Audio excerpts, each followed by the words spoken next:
นะคะเพื่อนๆทุกคนนะคะนี่คือตรงนี้คือท่าเตียนนะคะตรงนี้ท่าเตียนใหม่นะคะนี่ค่ะนี่ค่ะ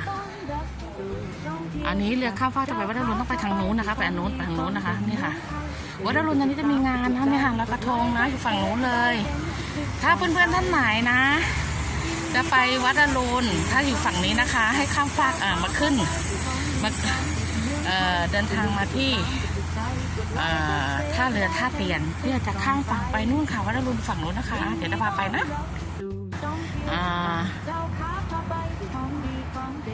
ข้ามฟากไปวัดอรุณนะคะค่าโดยสารข้ามฟากก็5 บาทนะคะต่อ1 คนนะคะเดี๋ยวเราพาไปนะ